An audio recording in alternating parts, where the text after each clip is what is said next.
செய்திகள் எல்லாமே பார்த்தீங்கன்னா நம்முடைய கட்சி தொடங்கிய முதல் நாள்ல இருந்து வாரம் ஒரு முறை ஏதாவது ஒரு செய்தி வந்துடும். அந்த செய்தியில என்ன உண்மை இருக்குது, உண்மையிலேயே அப்படி ஒரு நிகழ்வுகள் இருக்குதா, நடந்திருக்குதா, லீடு இருக்கா, எதுவுமே பார்க்க மாட்டாங்க. அந்த செய்தி வரும். பர்டிகுலரா அன்னைக்கு நீங்க அதை பேசியிருக்கணும். அன்னைக்கு நீங்க அதிகம் மற்ற இடங்கள்ல நீங்க இவ்வளவு நாளா பேசல, நீங்க கணக்கில் எடுக்க மாட்டீங்க. நீங்க கேட்கறது எப்படி இருக்குன்னா, இப்போ வந்து கச்சத்தீவை தார பார்த்துட்டாங்க, கச்சத்தீவை மீட்கணும்னு சொல்லிட்டு நாங்க பேசுறோம், கச்சத்தீவை மீட்கணும்னு சொல்லி தீர்மானம் நிறைவேற்றுறோம், இதெல்லாம் நம்ம பண்றோம். நீங்க கச்சத்தீவு தாரை வார்த்தை அன்னைக்கு நீங்க ஏன் வந்து திமுகவை கேள்வி கேட்கல? இந்த ஸ்டெர்லைட் விஷயத்தை பேசுறோம், திமுகவால பாதிக்கப்பட்ட மக்களை பத்தி பேசுறோம், திமுகவில் இருக்கக்கூடிய குற்றவாளிகளை பத்தி பேசுறோம், எல்லாத்தையும் நாங்க பேசிக்கிட்டு தானே இருக்கோம். ஏன் நீங்க அந்த குறிப்பிட்ட ஒரு விஷயத்தை மட்டுமே வந்து நீங்க ஒரு குற்றமா பாக்குறீங்க? ஏன் அந்த குறிப்பிட்ட நாள்ல திமுக ஏன் அதை பத்தி பேசல, அந்த குற்றவாளிகளை பத்தி ஏன் பேசல, நீங்க ஏன் கேட்க மாட்டீங்க? திமுகவில் இருக்கக்கூடிய எந்த தலைவராக பேசுறாங்களான்னு ஏன் கேள்வி கேட்க மாட்டோம்? தார்மீக உரிமை இருக்குல்ல. நீங்க வந்து மக்களுக்காக தான் ஆட்சி பண்ண வரீங்க. கட்சியில் இருக்கிற மொத்த பெருமையா வந்து நீங்க வந்து அந்த அதிகாரிக்கு சப்போர்ட் பண்ற ஆட்களா இருப்பீங்க, மொத்த பெருமையா யோக்கியர்களா இருப்பீங்க. யாராவது ஒருத்தர் கூட அந்த கட்சியில் இருக்க மாட்டாங்க மக்களுக்காக. ஏன் கூட்டணி கட்சிகள் ஏன் கேள்வி எழுப்பல? கூட்டணி கட்சிகள் வந்து இன்றைக்கு இருக்கக்கூடிய திமுகவின் கூட்டணியில் இருக்கக்கூடிய கட்சிகள் ஏன் வந்து அந்த அதிகாரிகள் மேல நடவடிக்கை எடுக்கலன்னு சொல்லிட்டு ஏன் பிரஷர் கொடுக்கல? காவைக்கா தொடர்ச்சியா அந்த இடத்த வந்து பாத்தீங்கன்னா அதான் சொல்றேன், தொடர்ச்சியா நாங்க இருக்கும் போதே நீங்க எங்களை இந்த கேள்வி கேட்கறீங்க. இருக்கும் போதேன்றது இப்போ மற்ற எந்த ஒரு கட்சியுமே வந்து மேடைகள்ல இந்த விஷயங்களை வந்து போட்டு இதை பயன்படுத்திக்கிறது கிடையாது. நாங்களும் பயன்படுத்தலையே. நாங்க என்ன பயன்படுத்திட்டு இருக்கோமா?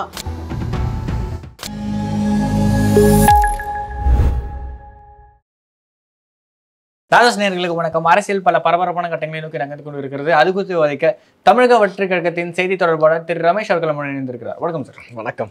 ஆனா இன்னுமே வந்து பல நடிகர்கள் வரப்போறாங்க, அவங்களுக்கான முக்கியமான பொறுப்புகள் காத்துட்டு இருக்கின்ற மாதிரி விஷயங்கள்லாம் வந்து சொல்றாங்கல்ல, அந்த மாதிரியான விஷயங்கள். தாவேக்கா ஆரம்பித்த முதல் நாள்ல இருந்து பல்வேறு நடிகர்கள் கட்சியில சேர போறாங்க, பல்வேறு அரசியல் கட்சி பிரமுகர்கள் வந்து சேர போறாங்க, பல்வேறு அரசு அதிகாரிகள், ரிட்டையர்டு அதிகாரிகள் வந்து சேர போறாங்க. இப்ப கூட சமீபத்தில் வந்து ஒரு அருண்ராஜ் அவர்கள் வந்து சேர போகிறாரு, பதவியை ராஜினாமா பண்ணிட்டாரு. இப்படி வந்து இன்னும் நிறைய பேர் வர போறாங்க. சகாயம் ஐஏஎஸ் ஐயா வர போறாரு. இப்படி பல்வேறு செய்திகளை வரதுக்குலாம் வாய்ப்பு இல்ல. அப்படி செய்திகள் எல்லாமே பாத்தீங்கன்னா நம்முடைய கட்சி தொடங்கிய முதல் நாள்ல இருந்து வாரம் ஒரு முறை ஏதாவது ஒரு செய்தி வந்துடும். அந்த செய்தியில என்ன உண்மை இருக்குது, உண்மையிலேயே அப்படி ஒரு நிகழ்வுகள் இருக்குதா, நடந்திருக்குதா, லீடு இருக்கா, எதுவுமே பார்க்க மாட்டாங்க. அந்த செய்தி வரும்.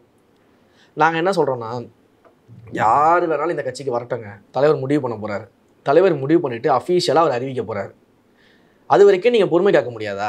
ஏன் இந்த பிரச்சனை உங்களுக்கு? நீங்க வந்து எல்லாருமே இந்த கட்சிக்கு வராங்கன்னு சொல்லி நாளைக்கு ஜாயின் பண்ணிடுவாங்க, 10 நாள்ல ஜாயின் பண்ணிடுவாங்க, அடுத்த மாதம் ஜாயின் பண்றாங்க, இந்த கூட்டத்தில் ஜாயின் பண்றாங்கன்னு எத்தனை செய்திகள் வந்துச்சு? அது எல்லாமே நடந்திருக்குதா? அப்போ நீங்க செய்திகளை மட்டும் பார்க்க வேண்டிய அவசியம் கிடையாது. எதுவாக இருந்தாலுமே அதிகாரப்பூர்வமாக தலைவரோ இல்லை கட்சியினுடைய தலைமையோ கட்சியினுடைய அஃபீஷியல் ஹேண்டில்ஸோ நிச்சயமாக சொல்லுவாங்க. சொல்லாமல் மறைச்செல்லாம் வைக்க போகிறது கிடையாது. அது வரைக்கும் நம்ம காத்திருப்போம்னு சொல்கிறேன். Okay sir. ஸ்டெர்லைட் விவகாரத்தில் டிவிக்கோட நிலைப்பாடு என்ன? ஸ்டெர்லைட்டை பொறுத்த வரைக்கும் மிகச் சரியாக எங்கள் தலைவர் இன்றைக்கு இல்லை அன்றைக்கே சொல்லிட்டாரு. ஸ்டெர்லைட்டில் போராடிய மக்களை சுட்டு படுகொலை செய்யப்பட்டது என்பது வந்து இந்த சமூகத்திற்கு, இந்த மக்களுக்கு எதிரான ஒரு செயல். அதை ஒரு காலமும் எந்த ஆட்சியாளர்களுமே செய்துவிடக்கூடாது அப்படின்றத நான் மிக தெளிவாக இருக்கிறோம். மக்கள் இது போல பாதிக்கப்படக்கூடாது. அதாவது காவல்துறை அதிகாரிகளுக்கெல்லாம் வந்து துப்பாக்கி கொடுக்கப்பட்டிருக்கு அப்படின்னா அந்த துப்பாக்கி அந்த மக்களை பாதுகாக்கிறதுக்காக தான் கொடுக்கப்பட்டிருக்கே தவிர்த்து அதே மக்களை சுட்டு வீழ்த்துவதற்காக எங்கேயும் கொடுக்கப்படலை. இதெல்லாம் பிரிட்டிஷ் ஆட்சி காலமா? ஜாலியன் வாலாபாக் படுகொலையில் வந்து ஒட்டுமொத்த பேரையும் நிற்க வச்சுட்டு போராடுற அத்தனை பேர் சுட்டு தள்ளின மாதிரி நீங்கள் போராடுறவங்களை பஸ் மேலே சுட்டு தள்ளுறதுக்கு இது என்ன மாதிரியான நிலைப்பாடு? இதை எப்படி, இதில் என்ன நிலைப்பாடுன்னு கேட்கறதுக்கே ஒன்றுமே விஷயம் கிடையாது. நாங்கள் மக்களோட தான் நிற்கிறோம். இந்த ஒரு கேள்வி ஏன் வருதுன்னு பார்த்தீங்கன்னா, ஒரு 2 வீக்ஸ் முன்னாடி வந்து ஒரு டிவிகே சார்பிலேருந்து ஒரு ஷார்ட் ஃபிலிம் மாதிரி ஒன்று ரிலீஸ் ஆகுது, சல்யூட் டு டிவிகே ஃப்ளாக் அப்படின்னு சொல்லிட்டு. அதில் வர நபர் வந்து பார்த்தீங்கன்னா, இந்த 13 பேரை தூத்துக்குடியில் வந்து அநியாயமாக சுட்டு கொண்டாங்களே, வா நண்பா, அவங்களுக்காக நம்ம தான் நியாயம் கேட்கணுன்ற மாதிரி விஷயங்கள்லாம் வந்து வச்சு வருது. தூத்துக்குடி அந்த ஸ்டெர்லைட் சம்பவத்தின் போதும் வந்து விஜய் அவர்கள் போய் பார்த்து எல்லாருக்கும் பர்சனலாக வந்து ஒரு 1 லட்சம் பேருக்கும் கொடுத்தாருன்ற மாதிரி செய்திகள் எல்லாமே வந்துருச்சு. ஆனால் அந்த நினைவு நாளில் ஒரே ஒரு பதிவு கூட கிடையாது. முள்ளிவாய்க்கால் நினைவு நாள் அன்றைக்கி வந்து பார்த்திங்கன்னா ஒரு பதிவு வந்து மே 18 அன்றைக்கி பெரும்புடையார் முத்திரையரோட இது நினைவு நாளுக்குமே புகழனுக்குமே ஒரு பதிவு வருது. நிறைவேற்ற கேப்பில் வந்து பார்த்திங்கன்னா ஸ்டெர்லைட் அந்த படுகொலை நாள் அன்றைக்கி ஒரு பதிவுமே வரல. இதை வச்சு பல பேர் சொல்ல விஷயம் என்னன்னு பார்த்தீங்கன்னா, அதிமுகவுக்கும் பாஜகவுக்கும் தான் வந்து ஸ்டெர்லைட் வந்து மீண்டும் ஓப்பன் பண்ணுறதுக்கான ஆசைன்றது இருந்துச்சு. அதிமுக அதை வெளிப்படையாக சொல்லலைனாலும் பாஜக அதை திருப்பி சொல்லிட்டு இருந்துச்சு. இவங்க 2 பேரோட பி டீமாக வந்து டிவிக்கு இருக்கிறதுனால தான் வந்து பார்த்தீங்கன்னா ஒரு பதிவு கூட அவங்க போடலை. அதை வச்சு அரசியல் பண்ண ட்ரை பண்ணாங்களே தவிர்த்து அதை வந்து இந்த டைமுக்கு யூஸ் பண்ண மாட்டேன்றாங்க. இதை பண்ணலையே. இந்த தூத்துக்குடி துப்பாக்கி சூட்டில் உயிரிழந்த ஒரு ஸ்னோலினுடைய தாயார் வந்து நம்ம கட்சியில் இருக்கிறாங்க. ஓகே, அவங்க நம்ம அப்படி வந்து இருக்கு. சேர்ந்தாங்க. நான் என்ன அப்படி சொல்றேன், இருக்கிறப்ப அவங்களுக்கு அட்லீஸ்ட் ஒரு நீங்க நினைவேந்தல் அதுதான் அப்படின்ற சொல்றேன். மாதிரி நீங்க விஷயம். திரும்ப திரும்ப வந்து ஒரு ரெகுலர் அரசியல் பேட்டர்னை எதிர்பார்க்கறது தான் இங்க பிரச்சனையே. நம்ம என்ன சொல்றோம், அன்றைக்கு வந்து எங்க தலைவர் நினைச்சிருந்தா ஒரு ஸ்டேட்மெண்ட்டை கொடுத்துட்டு கம்முன்னு வீட்டுல இருந்திருக்க முடியும். புரியுதுங்களா?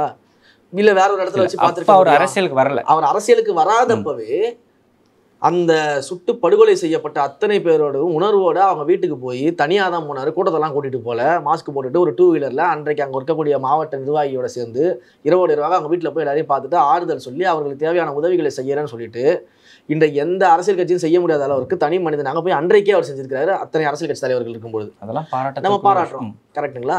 நீங்க ஒவ்வொரு வருஷமும் இதுக்கு அறிக்கை கொடுக்கணும். ஒவ்வொரு வருஷமும் இதுக்கு அதிமுக திட்டணும். இல்ல அதிமுக திட்டணுன்ற அவசியமே கிடையாது. இப்போ இந்த இடத்துல அதிமுக கூட சைடில் வச்சிடலாம். அருணா ஜெகதீஷன் கமிட்டி வந்து ஒரு ரிப்போர்ட் கொடுத்தாங்க அந்த தூத்துக்குடி சம்பவம் சார்ந்த விஷயங்கள். அந்த ரிப்போர்ட் மேலே டிஎம்கே கவர்மெண்ட் ஆக்ஷன் எடுக்கவில்லை. அந்த சம்மந்தப்பட்ட போலீஸ் அதிகாரிகளுக்கு தொடர்ச்சியான அந்த பணி உறவோ இல்லை அந்த சம்பளப்படி உயர்ந்துகிட்டே தான் போகுது. டிஎம்கே ஆக்ஷன் எடுக்கலன்னு கேட்டிருக்கலாம். அந்த அதிகாரிகள், அந்த சுட்டுக் கொன்ற அதிகாரிகள் மீது சரியான நடவடிக்கை எடுக்கல. அதான் சொல்றேன். அருணா ஜெகதீஷன்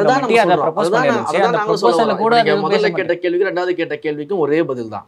என்னன்னா, நீங்க முதல்ல கேட்ட கேள்வியிலையும் இதை வைத்து ஒரு அரசியல் ஆதாயம் தேடி இவர்களை பின்பாயிண்ட் பண்ணக்கூடிய இடத்துலயே நம்ம கிடையாது. நம்ம இதைத்தான் எங்க தலைவர் முதல்ல சொன்னா தெளிவா மக்களுக்கான நியாயத்தை எப்படி கேட்கறதுன்ற விஷயம் இருக்கு. நம்ம அதற்காக தான் அங்க போய் நின்றோம். அந்த மக்களோட வீட்டுக்கு போய் நின்றது எதுக்காக? இவங்க பக்கம் தான் நியாயம் இருக்குது, இவங்க வந்து பாவப்பட்ட மக்கள் சுட்டுக் கொல்லப்பட்டது அநியாயம் அப்படின்றதுனால தான் அவங்க பக்கம் போய் நம்ம நின்னது. அப்போ அந்த முள்ளிவாய்க்கால் நினைவு நாளுக்கான அந்த பதிவுக்கான காரணம் என்ன? அது ஒட்டுமொத்த தமிழ் இனத்தின் படுகொலைங்க. அது நீங்க வந்து ஒரு தேசத்துல ஒரு இனத்தையே அழித்திருக்கிறாங்க. இல்ல அதுல மாற்று புரியுதுங்களா? நீங்க வந்து எப்படி எதிர்பார்க்கறீங்கன்னா, ஒன்று இந்த விஷயத்துக்கு வந்து அதிமுகவை திட்டிருக்கணும், இல்ல இந்த விஷயத்துல திமுகவை கேள்வி கேட்டிருக்கணும். இது ரெண்டுமே நீங்க பண்ணல. மக்களுக்கான நியாயம். இப்போ அதிமுக திட்டுறாங்க, திமுக திட்டுறாங்க. இப்போ அதிமுக ஏன் கொன்னுச்சு அப்படின்றது ஸ்டெர்லைட் ஆலைய மூடியாச்சு இல்ல. நீங்க அவங்க போராடினாங்க, அவங்க போராடினதுக்கு ஸ்டெர்லைட் ஆலைய மூடியாச்சு இல்ல. இப்ப ஸ்டெர்லைட் ஆலைய திரும்ப திறக்க போறீங்களா? ஸ்டெர்லைட் ஆலைய இப்போதைக்கு திறக்க மாட்டோம். இல்ல ஸ்டெர்லைட் ஆலைய திறக்க மாட்டோம் அப்படின்னு சொல்லி திமுக அரசுமே சொல்லிடுச்சு. இது முடிஞ்சிருச்சு. தமிழக வெட்டுக்கழகம் ஆரம்பிச்சப்போ ஸ்னோலினோட தாயார் இணைஞ்சாங்க, அவங்களோட அண்ணன் சொந்தக்காரங்க இணைஞ்சாங்கன்ற மாதிரி விஷயங்கள்லாம் வந்து சொன்னாங்க. இப்போ ரீசெண்ட் இவர் ராஜ்மோகன் பேசியிருந்தப்போமே இந்த ஸ்டெர்லைட் விஷயங்கள்லாம் வந்து பார்த்தீங்கன்னா அந்த ஏவில போட்டு காமிச்சாரு. இப்போ ரீசெண்டாக வந்து அந்த இதுலையுமே அந்த 13 பேர் சுட்டுக் கொண்டாங்களேன்ற மாதிரி விஷயங்கள்ல டிவிக்கே மிக தெளிவாக புரியும். அதான் சொல்ல வரேன். நீங்க வந்து அன்றைக்கு சுட்டுக் கொல்ல போட்ட போது நம்ம பாதிக்கப்பட்ட மக்களோட நின்றோம். இது ஒரு படுகொலை, இதை நம்ம எதிர்த்து நின்றோம். அன்றைக்கு தலைவர் நின்றாரு. இன்றைக்கு ஸ்டெர்லைட் ஆலை என்பது ஒன்று கிடையாது. அந்த மக்கள் எதற்காக போராடினாலும் அந்த ஆலையை எடுத்து மூடியாச்சு. ஆனால் இங்கே மே 18 நம்ம வந்து நினைவேந்தலுக்கு வந்து நம்ம கருத்து தெரிவிக்கிறோம், அந்த வருத்தங்களை தெரிவிக்கிறோம் அப்படின்னா இன்றைக்கு வரைக்கும் அங்கே கொலை செய்யப்பட்ட படுகொலை செய்யப்பட்ட ஈழத்தமிழர்களுக்கு நியாயம் கிடைக்கல, குற்றவாளிகள் தண்டிக்கப்படல. 13 பேருக்குமே நியாயம் கிடைக்கல. அந்த அருணா ஜெகதீஷனோட கமிட்டி நம்ம எந்த இடத்துலையும் வலியுறுத்தாம இல்லையே. நம்ம பல்வேறு இடங்கள் அதை சொல்லியிருக்கிறோம். எல்லா நிர்வாகிகளும் நாங்கள் பேசிக்கிட்டு தான் இருக்கிறோம். திமுக திட்டமிட்டு பாதிக்கப்பட்ட மக்களுக்கு வந்து எந்த விதமான நன்மையும் செய்யலை, அதே போல குற்றவாளிகளையும் வந்து தப்பிக்க விட்டு வேடிக்கை பார்க்கக்கூடிய ஒரு ஆட்சியாக தான் இருக்குன்னு சொல்லிட்டு நம்ம பல்வேறு இடங்கள் நம்ம பேசிக்கிட்டு தான் வரோம். அது பர்டிகுலர் என்னைக்கு பேசுறீங்க? அதுதான் சொல்றேன். நீங்க அதுதான் அந்த ரெகுலர் நீங்க பர்టిక్యులரா அன்னைக்கு நீங்க அதை பேசியிருக்கணும். அன்னைக்கு நீங்க அறிக்கை கொடுத்திருக்கணும். மத்த இடங்கள்ல நீங்க இவ்வளவு நாளா பேசல, நீங்க கணக்குல எடுக்க மாட்டீங்க. இல்ல மேடைகள்ல விளம்பரத்துக்காக மட்டும் வந்து பாத்தீங்கன்னா அது பயன்படுத்தப்படுது. ஆனா முக்கியமா அவங்கள என்னைக்கு அவங்களோட தோளோட தோல் நின்று இருக்கணுமோ அன்னைக்கு டிவிக்கு அது எதுவுமே பண்ணவே இல்லைன்ற ஒரு பார்வையா இருக்குல்ல. இல்ல நீங்க இதை விளம்பரம் இப்படிலாம் நீங்க பார்க்கவே முடியாது. அந்த நிகழ்வுகள்ல நம்மளுடைய நிலைப்பாடு என்னன்னு நம்ம மிக தெளிவா சொல்லிட்டோம்.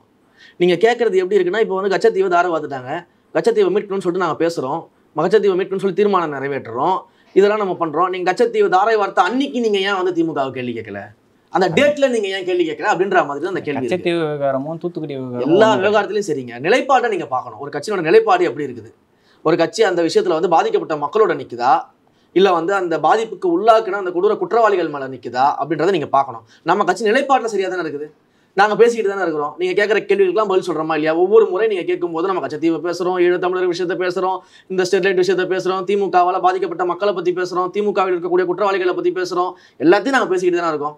மாநில நிர்வாகிகள் பேசுகிறோம், கொள்கை பரப்பு செயலாளர்கள் பேசுகிறோம், ஸ்போக்ஸ் பர்சன்ஸ் பேசுகிறோம், இவ்வளோ பேர் பேசிக்கிட்டு அட்ரஸ் பண்ணிக்கிட்டே தான் இருக்கிறோம்.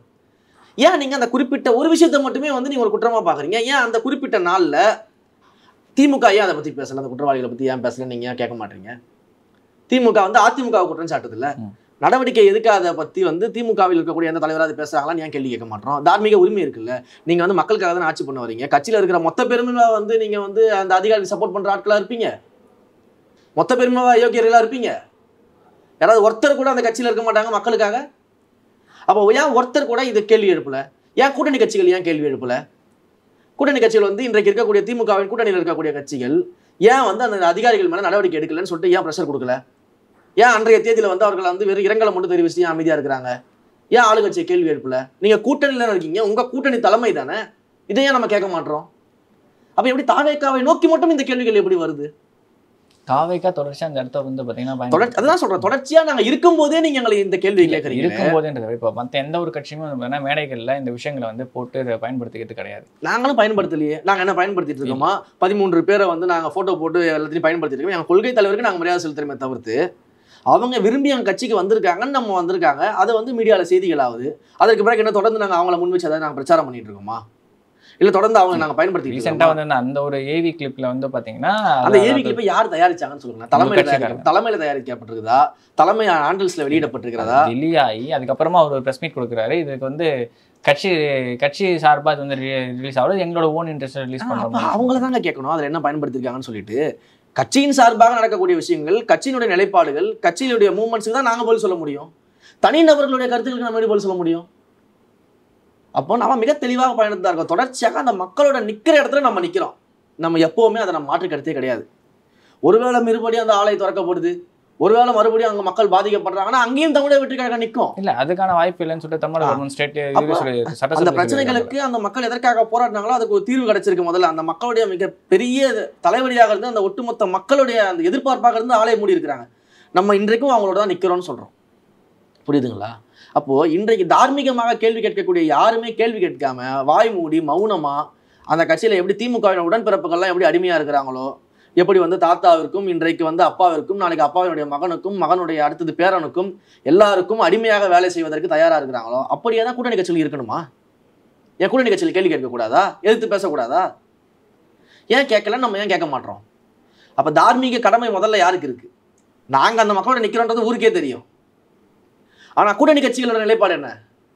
ஏன் அவங்க சொல்லலை? அந்த கேள்வி நம்ம முதல்ல முன்வைக்கணுமா இல்லையா? நம்மளுடைய பார்வையும் சற்று மாற்றி பார்க்கணும்னு நினைக்கிறேன் நான்.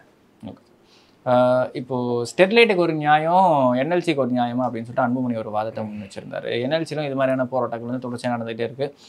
அந்த ஆஷ் அங்கேருந்து அந்த வெளியேற அந்த சாம்பல் வந்து பக்கத்தில் இருக்க வயல்வெளியெல்லாம் ரொம்ப பாதிக்கப்படுது அப்படின்னு சொல்லிட்டு ஸ்டெர்லைட்டுக்கு கொடுக்குற கவனத்தை ஏன் மக்கள் வந்து என்எல்சிக்கு கொடுக்க மாட்டேன்னு ஒரு கேள்வி இருக்குல்ல. நம்ம ஒரு விஷயத்தில் நம்ம மிக தெளிவாக இருக்கணும். அதாவது இந்த நாட்டிற்கு வளர்ச்சி தேவை, அறிவியல் பூர்வமான வளர்ச்சிகள் தேவை, தொழிற்சாலைகள் தேவை. அதே போல் அடுத்த கட்டமாக நீங்கள் ராக்கெட் ஏவுதளம் அமைக்கலாம், விமான நிலையங்கள் அமைக்கலாம். எல்லா வகையான வளர்ச்சிகளும் இந்த நாட்டிற்கு தேவை. ஆனால் நம்ம வந்து மிக தெளிவாக நம்மளுடைய ஸ்டாண்டில் நிற்கிறோம். நம்மளுடைய கட்சியோட நிலைப்பாடு என்னென்னா, நீங்கள் எத்தனை கம்பெனி பேரை சொன்னாலும் சரி, நம்ம நிலைப்பாடு என்பது பேசிக்காக நம்ம கரெக்டாக வச்சுருக்கோம். என்ன வச்சுருக்கோன்னா, நீங்கள் எப்பேற்பட்ட வளர்ச்சி திட்டங்கள் வேணால் கொண்டு வாங்க, ஆனால் அந்த வளர்ச்சி திட்டங்களால் பொதுமக்களுக்கு எந்த விதமான பாதிப்பும் வரக்கூடாது, பொதுமக்களுக்கு உயிரிழப்பு ஏற்படக்கூடாது, பொதுமக்களின் உடைமைகள் பாதிக்கப்படக்கூடாது, அவர்களுடைய உரிமைகள் பாதிக்கப்படக்கூடாது என்பதில் நம்மளுடைய அடிப்படை கோட்பாடு நம்ம தெளிவாக இருக்கிறோம். நீங்கள் என்எல்சியை கேட்டாலும் சரி, இல்லை இன்னொரு கம்பெனி சொல்லி கேட்டாலும் சரி, எல்லாத்துக்கும் எங்களோட நிலைப்பாடு அதுதான். ஒருவேளை அதில் ஒரு பிரச்சனை வருது, அந்த மக்கள் வந்து உதவிக்கு தேவைப்படுகிறது, அந்த மக்களோட போராட நிற்க வேண்டிய களம் வருகிறது என்றால் நாங்கள் நிச்சயமாக அங்கே நிற்போம். அதில் எந்த விதமான மாற்று கருத்துமே கிடையாது. புரியுதுன்னா? நம்ம வந்து பல்வேறு இடங்களில் நம்ம போராடிக்கிட்டு இருக்கோம். எத்தனையோ இடங்களில் வந்து பார்த்தீங்கன்னா நீங்கள் வந்து அந்த இருக்கக்கூடிய ஊழியர்களுக்கு வந்து பணி நியமனம் செய்யணும் அப்படின்றத நம்ம சொல்லியிருக்கிறோம். அவர்களுக்கு தேவையான பணி நியமன ஆணைகளை வழங்கணும், அவர்களை ஏமாற்றக்கூடாதுன்னு நம்ம சொல்லியிருக்கிறோம். தொடர்ந்து நம்ம பேசிக்கிட்டு தான் வரோம். நம்ம இதெல்லாம் அவாய்ட் பண்ணிட்டு போகிறதோ இல்லை கண்டுக்காமல் இருக்கிறதோ அப்படின்றதெல்லாம் கிடையாது. குறிப்பிட்ட ஒரு விஷயங்களை மட்டும் நரேட்டிவாக செட் செய்து இவங்களுக்கு என்னன்னா, அதிமுகவோட கூட்டணிக்குள்ளே எப்படி தாவேக்காவை தள்ளி விடலான்னு பல பேர் இங்கே வேலை பார்த்துட்டு இருக்கிறாங்க பணத்துக்காக. ஸோ அதனால தான் இதெல்லாம் பெரிதாக பேசப்படுகிறத தவிர்த்து நாங்கள் எல்லா விஷயத்துலையும் பேசிக்கிட்டு தான் வரோம். எல்லா விஷயத்துலையும் எங்கள் கவனங்கள் இருந்துக்கிட்டே தான் இருக்குது.